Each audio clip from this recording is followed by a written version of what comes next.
And we are now tuned in at a special Sunday night episode of Off the Cuff Radio, episode 286. What's the deal, y'all? This your boy King Eric the Great, alongside with my co-host of the night, T-Max with the facts. And we are tuned in at a special episode of Off the Cuff Radio. Y'all be sure this is a special one right here. Yeah, man, Off the Cuff Sunday Fun Day.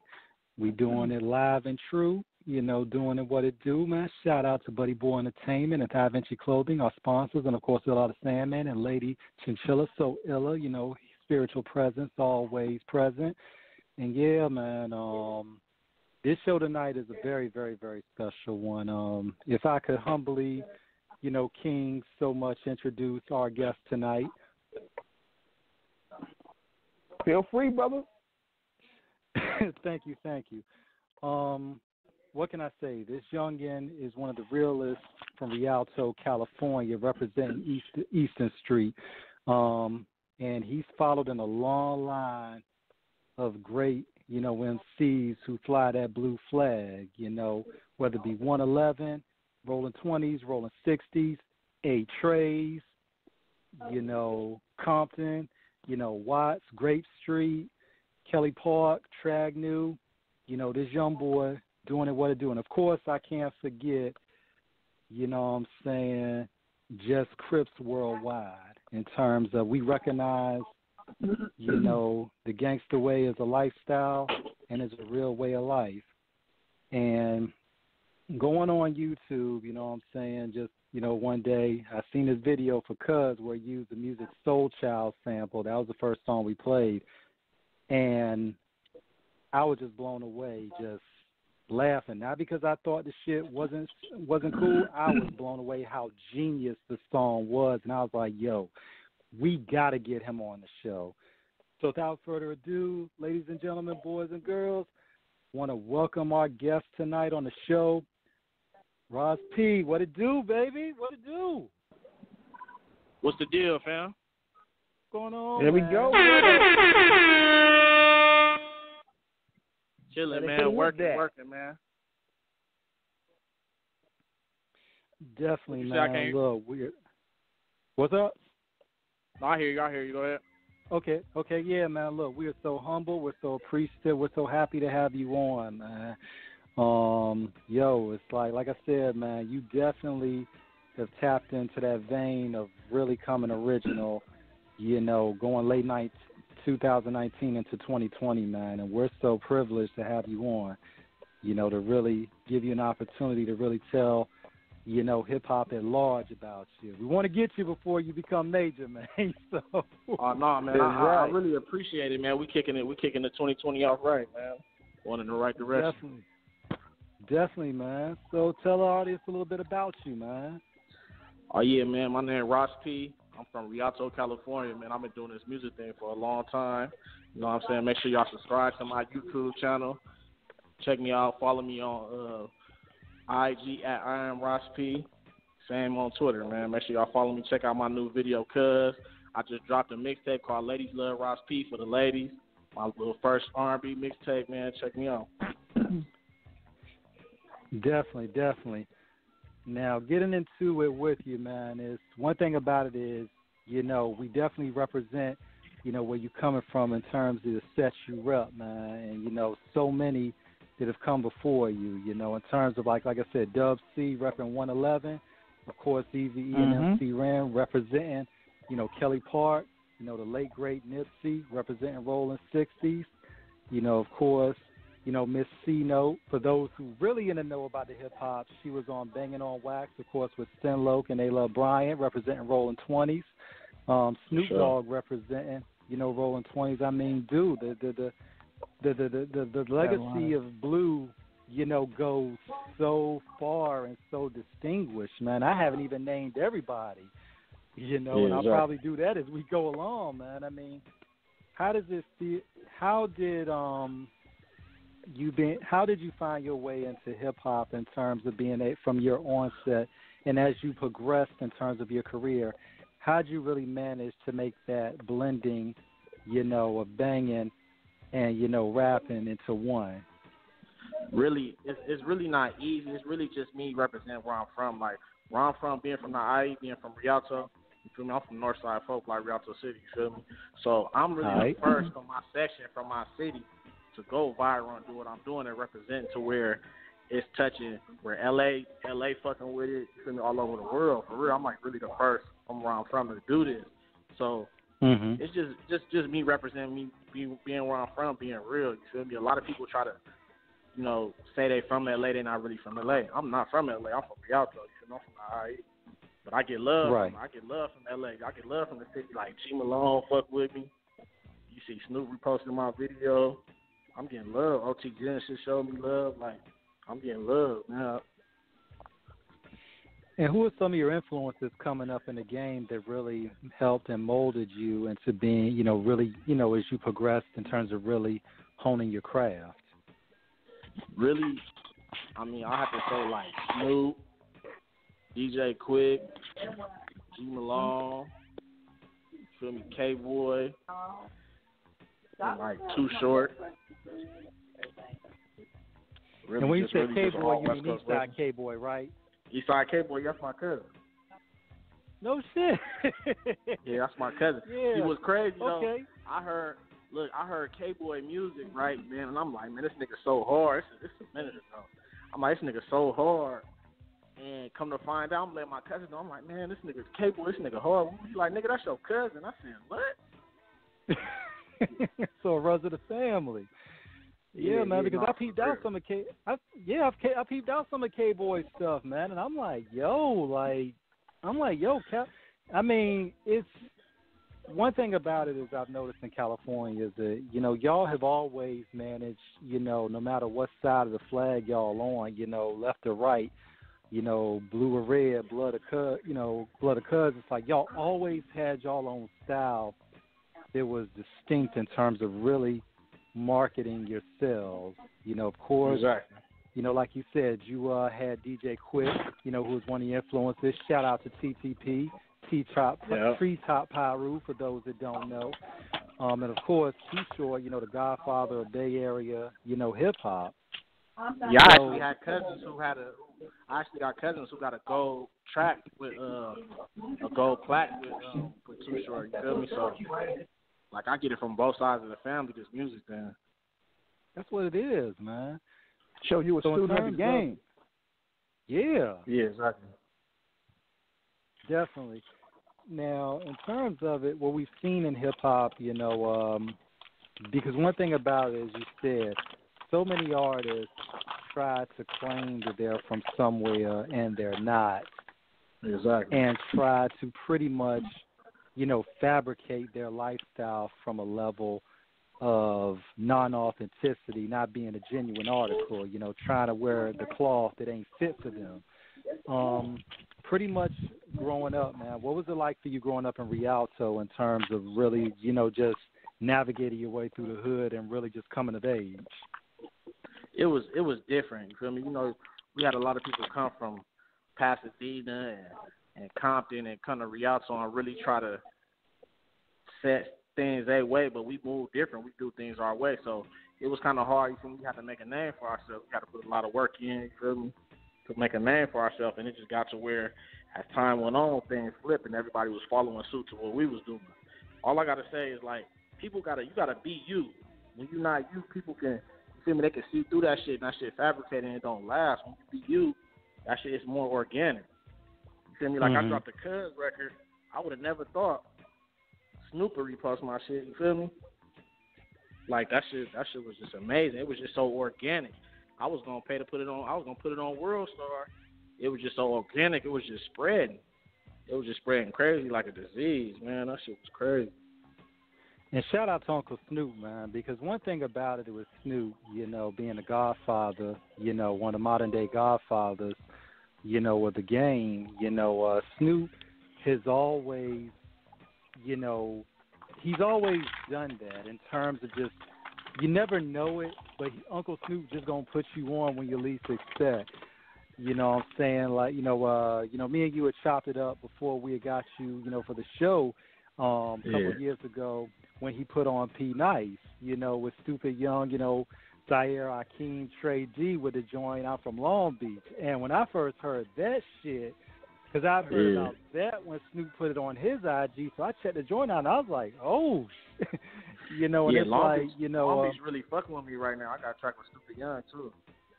Yeah, man. Shout out to Stupid Young, man, and ABC, Asian Boy Crips, man. Crips, you know, yeah, man, Family Exotics out Cambodia town, man. We see y'all, man. Pretty much, how is it in terms of, you know, really bringing it, you know, all blue? We know from certain levels of, gang bang history that as, you know, from the 60s, of course, for Raymond Washington, Stanley Tookie Williams, you know, first starting it, and as it spread, you know, it was initially tight, but then, of course, some units splintered off, and some even had rivalries. How did you manage to pretty much be able to avoid a lot of those rivalries and pretty much keep it under one flag of the left, you know, keeping it fresh? Yeah, I mean, of course, in my city, we do got rival gangs and everything. Just like I said, just really staying in my own lane, doing the music and just staying myself and representing. You feel me? Like I said, man, growing up where I'm from is crazy. Everybody want to claim L.A. You got people really from Rialto, but they claim L.A. So, you know, it might be some artists that really made it or did their thing, but they wasn't representing Rialto. Like, I'm representing Rialto full-fledged, you feel me? And that's what people don't understand. You trying to be like somebody else. You got to be you at the end of the day. Right. Now, you think those guys are claiming L.A. just because you think it's easy? You think those guys are claiming L.A. because they feel that it's easy to get exposure and base that L.A. is where it pretty much is popping? Yeah, because, you know, like, it wouldn't be no Compton without NWA. You feel me? It wouldn't be no scene. They open up the doors for people, so they trying to really just follow. And I'm always the type of person, I try to do something different. A lot of people don't even know. I did my Cuz song before OT Genesis dropped his record, before he dropped his videos. So a lot of people really thinking, I'm going to say it now, a lot of people thinking I'm following what he was doing. I was just doing me. He just beat me to the punch. The day his video dropped, I was shooting my video. You feel me? But I fuck with OT. You feel what I'm saying? It's just like a swag. Like, I get that from K-Boy. You know, K-Boy being remixing shit like that. You feel me? Mm-hmm. That's just like, it's just timing, man. It's just timing for real. Definitely. And from it, you know, we definitely seen a lot of heads over the years, you know, really, really, really be unabashed in terms of showing their allegiance and loyalty. Of course, you know, late, great Nipsey, you know, he was rolling 60s, you know, true and blue. Of course, you know, you got some of the newcomers like BG Perico, shout out Broadway Gangsta Crip, you know, and, you know, of course, you know, AD, you know, with his All Blue album, you know, Compton Crip, you know, I mean, you know, it's like, you know, matter of fact, and of course, you know, him and, you know, AD and of course BG did their joint Crip Lives Matter, you know, was flying, you know, Hoovers and everybody in it. You know, K-State, you know, for those that really don't know about, you know, basically, I mean, how does it feel to really see it where, because at one time, you know, as we were coming up, you know, me and King are older, so we were remembering a time in terms of we always had love for the streets, but back in the day, because gang life was so real, especially because rap music, especially gangster rap, was still in this nascent, you know, new stages and phases. So there was still a navigational period and an incubation of trying to figure out, you know, how it's going to be marketed. Of course, we know the history with NWA, you know, having primarily Crip affiliation. And, of course, that would bring, you know, King T, from Compton, you know, with Crip allegiances, I believe. And, of course, you would have Compton's Most Wanted coming out of Tragnu, you know, Boom Bam, you know, MC8 and all of them. But it was like there were subtle messages. Of course, when DJ Quick would drop his first album, you know, it was red. But it's like if you were from L.A. or from around them parts, you knew. But it wasn't spoken on heavy in the game for, I guess, from a perspective of marketing and, you know, just basically you didn't want people to get too nervous. Yeah, exactly. Yeah. Now it's like everybody loves it. Go ahead. Yeah. Now, I see what you're saying. Now it's like now it's the way with the marketing, it really helped. You feel me? But at the same time, it's a lot of motherfuckers out here ain't about the life they rapping about and doing what they saying, and that's why it's not working. It might work for some people, for the ones out here trolling and all that, but real recognize real, man. Now, one thing about it is that, you know, the life is real out there, and we've seen a lot of people like 6ix9ine and, you know, so many others who tried to claim certain affiliations. That troll route. But didn't necessarily. Go ahead. Yeah, it's that troll route, man. It's just like we live in that time and stage where people feel that they're not really confident in their music. They don't want their music to speak for themselves, so they go ahead and try the shenanigans just out of compensation, because they don't really have no faith in their craft. Exactly. Yeah, man, it's a big difference, man. And like I said, real recognize real. And like you see, the truth always come to light, man. Like how you see that shit didn't last, you feel me? I don't wish jail on nobody, but you feel me? The truth always come to light, though. Yeah, man. Now, do you pretty much see in terms of what... Oh, go ahead, King, go ahead. I'm telling you, T-Man, you're breaking up a little bit, so you may want to, you know, go somewhere private or something, because it's like you're breaking up a little bit. I'm breaking up?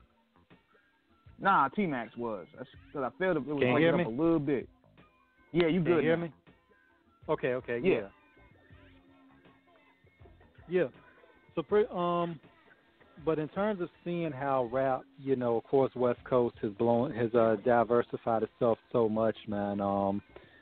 You know, how does it feel to be part of that new wave in terms of, like, you know, like you said, you're really blowing, you're really buzzing, you know, you're really finding your lane. You know, what's been the hardest process in terms of really trying to, you know, come through? Because so many artists come in, and you got a hell of a jump start with Uncle Snoop, you know, putting you on, you know, exactly, in terms of featuring your music. But what have you seen from the business aspects and just overall in terms of really the logistics in terms of putting everything together, really going to the next level? What have you learned from that so far? Oh, man, I learned a lot. Like, the business side, the business side of everything can get tricky. Like, you know, the Curves record, it's a remix, is going viral. I'm just, really, what I'm learning, I'm just being consistent. At the end of the day, my main priority, my main thing to do is to keep pushing out music. Like, don't stop. You feel what I'm saying? Because I'm getting to a point where people I look up to are starting to notice me. So I'm going to keep doing my music and get my business side all the way together, man. And I can't lose. I can't lose. I see it like that. As long as I keep doing my music and get my business side together, I can't lose. Like, I'm like on some 100 shit, I'm doing all this shit myself. Feel me? Everything I'm doing myself, so it's just overwhelming. I don't have no team, nothing. Feel me? I do everything on my own. I ain't got no producer. I had a producer even in jail for like 2 years. Mm-hmm. I'm just shopping for beats. Any producers listening, man, make sure you tap in on my IG, send me beats. Matter of fact, I just linked up with Traumatone. He produced some beats for Money Man, some people in the industry. Like, it's just a lot of people hit me up now. And I just got to make sure my business together. That's it. Definitely. I got to work ethic, you feel me? Yeah, and a lot of people, you know, come in the game and they expect a whole bunch of, like, you know, one thing about it with the, you know, the internet era is it has facilitated at a lot of levels an easier route in terms of access, but it's also given niggas a false sense of security in terms of thinking that their shit is that dope that they can just put it out there and people eat it up. Because a lot of people don't understand this is real work that it takes, you know, in terms of, especially when you're pushing your product. You know, and branding has a lot to do with it. You come from, and this is what I wanted to ask you earlier, in terms of where you come from Rialto, what is the geography proximity to Los Angeles? Would that be part of L.A. Metro, or is that like a whole different set of California, even in the Southern California hemisphere? That's a whole different, like, I'm from the Inland Empire. That's the biggest county in the nation, though. You feel what I'm saying? Mm-hmm. But it's a whole different section. So for me to even be one of the first ones to go viral from where I'm from, it's so big. There's so many people out here. You feel me? I might kick down the doors and open up doors for somebody else. Inland Empire. I want to say that's where Kawhi Leonard's from. Yes. Kawhi Leonard. Yes, sir. Like Hit Boy from Fontana. We got Hit Boy. Okay. Yeah, I was just making sure because I thought because of course he played. You know, everybody knows Kawhi played for the Clippers. You know, formerly of the Spurs and the Raptors. Yeah, and I went to San Diego State. I was wondering if I heard in passing he was from the Inland Empire as well, but I didn't know for sure. That's why I was asking. Yeah, he might be. I'm not sure though. Okay, got you. So, but in terms of that, man, it's like, but yeah, a lot of heads got to understand that this is hard. It takes hard work, paying dues, and a method. But you know, definitely from California, it carries a lot of clout in terms of, you know, you being from there. Like you said, you're the first from your area to really put on for the city. You know, how long before you really got into it? How long was your writing? How long was your incubation process in terms of like writing and just really getting it down before you really decided this is what you wanted to do for a career? Honestly, it was when I went to prison. I came home from prison, 2016, and that's when I really was like, this what I'm gonna do. That's when I really made that decision, and that's what a lot of people fail to realize. You could pretty much do anything you set your mind to. You feel me? You got people around you, friends, family that's gonna tell you you can't do it, but you could do anything you set your mind to, man. I came home and I've been doing things I never dreamed of. I just told myself I'm gonna make it and I ain't gonna stop. That's what it is, man. You know, because I think when you have people that will. Yeah, I was saying, especially when you have people in this game and within the field of music, everybody's a critic now, and everybody is so quick to dismiss you. So, in taking shots of criticism, like, how was you able to off your shoulder? Honestly, that shit ain't easy sometimes because it comes from the people that you love. But I learned to understand that everybody not gonna understand your vision. You feel what I'm saying? Like, a lot of people, up until Snoop Dogg posted my video, a lot of people thought I was crazy, like, because my ideas is so, I have so many ideas. That's why I can't write my music. You feel me? I go in the studio and I rap real life about what happened to me today.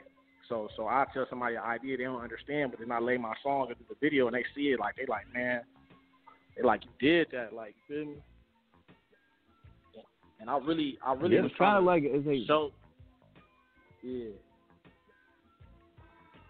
it's kind of like how everybody in this industry, whenever you get a big cosign, everybody want to be your fan all of a sudden. So now it's like it could be a gift and a curse. Like, the gift is you get a new fan base, you get a new form of acknowledgement, but the curse is deciding who's really your base and who isn't. Yeah, all that fake love. That's why I just stated myself and my family, man. I'm to the point I ain't even gonna lie. It's been a process though. People already been showing me the fake love, so it's a lot of people I don't associate with myself. It ain't nothing personal. It's just what I'm shooting for and what I'm gonna reach. They really not rooting for me and they don't understand. When I get there, they probably gonna be there. You can still pop bottles and all that, but I just can't have no negativity around me. Because you have a lot of negativity around you, you start like believing that shit. That shit seem real. Like, you feel me? Yeah. I'm like on a whole nother level. I'm in a whole nother mind state. And some people be mad. It's not necessarily they mad or they hate. People hate on what they don't understand. So some people, they can't see themselves doing it, so they'll put, you feel me, put their fears onto you. Right. You feel what I'm saying? And I ain't letting nobody do that. And the one thing about it, you know, especially, you know, let's keep it real, you know, in the black community, I think that's something that we tend to do a lot, you know, because one thing about it is, you know, we don't always, whether music or athletics, we're always telling our children, you know, our youngins, you know, go and, you know, do the safe route, get a regular job, this, that, and the other. But one thing about unadulterated creative genius is if somebody really has a gift and they're really making strides, you know, you got to support that person doing what they do. You got to support your kids. You got to support the young people, you know, because at the end of the day, all somebody has is their determination and their dream and their desire and they need the support to make it happen. Now, it doesn't always happen for everybody. That's just the way the game is set up. Not everybody is going to go to the NBA. Not everybody's going to make it to the NFL. Not everybody, is going to hit the next level in rapping. But the main thing is but if someone has a talent, they can at least do something with it. And for music, Exactly. we've seen this especially. I have shameless plug once again, the Source and Double XL magazine. Love both of y'all. I have every Source magazine from 1994 except for 2 issues, and I have every Double XL magazine printed since 97. And I say this because I've seen so many rappers come and go, but even the ones that may have not made it big, they still were nice enough to get heard. And that's because somebody believed in them to get heard. And that's and especially with this show, this is one thing, King, LR the Sandman, Lady Chinchilla, and myself, we really appreciate, we love doing, is giving artists such as yourself who are really talented, who really got something, an opportunity to really get out there and tell the audience about yourself, to make a proper introduction. Exactly. Because we're always about supporting the little guy or the little girl, coming up, man. We're about the culture, and we really, really, really want to see people win. I was on your page earlier, and you posted up about Nipsey's album being platinum, and we really, really admire Nipsey. We got so much love for him. King will tell you. Yeah. Nipsey always wanted to see the little guy win. That's crazy. It's so crazy. I never got the opportunity to meet Nipsey, man. But I just feel like, not even just to say, I just feel like because after he had passed away a few months ago, I got the Crip Too Hard record or whatever. It just started going crazy, and I felt like he was just shining a light on me because I'm just you feel me? I'm just represent that underground of the ones that's really trying to make it. You feel me? So I just feel like he shined a light on me, and he know K-Boy and stuff. We got mutual friends and homies and shit. It's crazy. I didn't get the chance to meet him yet, man. That shit crazy. Yeah, Nipsey, of course, I know the city took a heavy blow with. LA took a heavy blow when Nipsey died. We still feel that boy just today. LA though. Not even just LA, the whole world. The culture itself. Yeah, exactly. In terms of watching what Nipsey had did, from you, really watching that marathon movement blossom, what did that do for Los Angeles in terms of his entrepreneurial spirit, in terms of just California in general? Because I actually got the 2009 Double XL issue when he was on the freshman cover. I mean, this was like a couple years before he had actually been featured in Double XL, in The Source. So I had known about Nipsey for a lot of years, which is why I was so happy, to see him finally get his album out. But Nipsey had already been doing it for so many years independently. What did his moves business-wise, what did that mean to y'all in California, just watching him really come up, and especially him, being a Blue Crew cuz? Yeah, Nipsey always been big in California. Like, it's good. It's sad that he couldn't see, you feel me, his album go platinum and everything, but I mean, it's a big accomplishment for him, and he really deserved it. You feel what I'm saying? Like, it's a lot of fake supporters, a lot of people out here who were sharing when Nipsey passed and all that, but they ain't even post up his album going platinum. It's like, do you really, you feel me? Right. Like, it's crazy, but everybody, you feel me, learning from what he learned from his mistakes and from the good things he did for his community, and it's a blessing that everybody's trying to do that. So now it's just going to be better for everybody's community to try to be a leader in their community and give people jobs and brand themselves, and you feel me, just go from negative to positive and showing you can be from the hood and do something positive.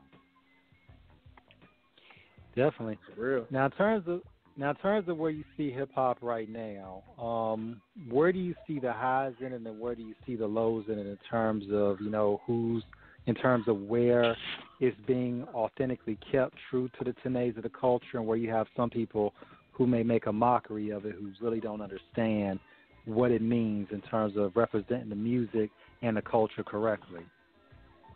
Yeah, I really feel like the West Coast is back, man. I feel like it's really a blue season right now. You feel me? And for the fake motherfuckers, they're gonna get exposed, and the real niggas gonna get recognized. You feel me? Whoever worked the hardest gonna win. Whoever put in the most work gonna win, man. Period. Definitely. Now, in addition to yourself, who else have you seen, around the area that you really see has got a buzz that, you're really watching is, and who would you like to collaborate with as you go along, doing what you do? Oh man, I really want to. Honestly, me and G Malone, man, me and G Malone, we done had some phone conversations. It's crazy, like a few months ago. I really want to do a song with G, man. Like even him being on the phone with him and he just tells me about my music, man. I look up to G Malone. I really want to do a song with G Malone first and foremost. You feel me? Man, yeah. Shout out to Glass Malone out in Watts. We actually had him on a couple of years ago. Yeah, real solid dude, man. Yeah, we had him on the show. Real good guy.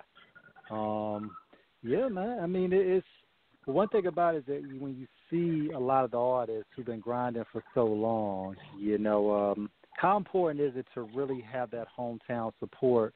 Because I remember watching a Compton documentary on A&E about back in 2016, a Game where they profiled Game and Kendrick, but it was really about the city itself.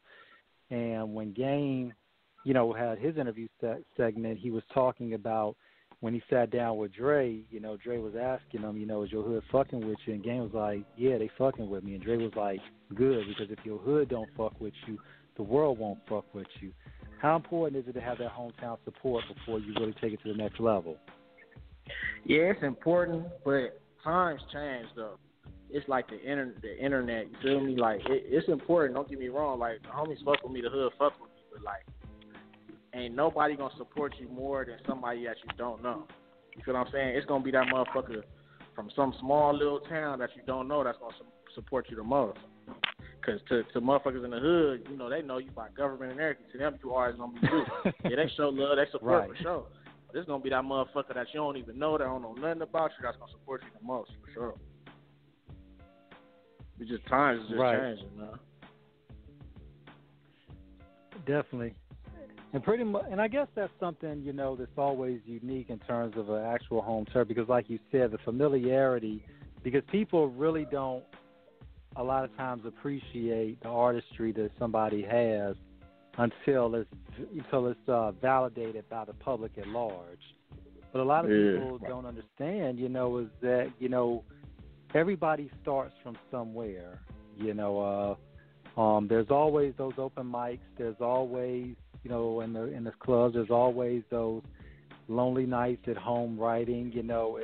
Just basically, as I said, you're the one that has a vision, and you're trying to execute that vision to your design in terms of what your aim and your goals are. And like you said, not everybody is going to understand, your motivations, your aspirations, your dream, your hustle, and where you want it to culminate in. But, but you have to really be one in terms of really believing in yourself and knowing that you can do it. But in terms of really being able to take it in terms of what we say, take your show on the road, what do artists have to understand in terms of the aspects of understanding that to be a really dope MC, it takes time and it takes work? Because some artists try to shortcut the process.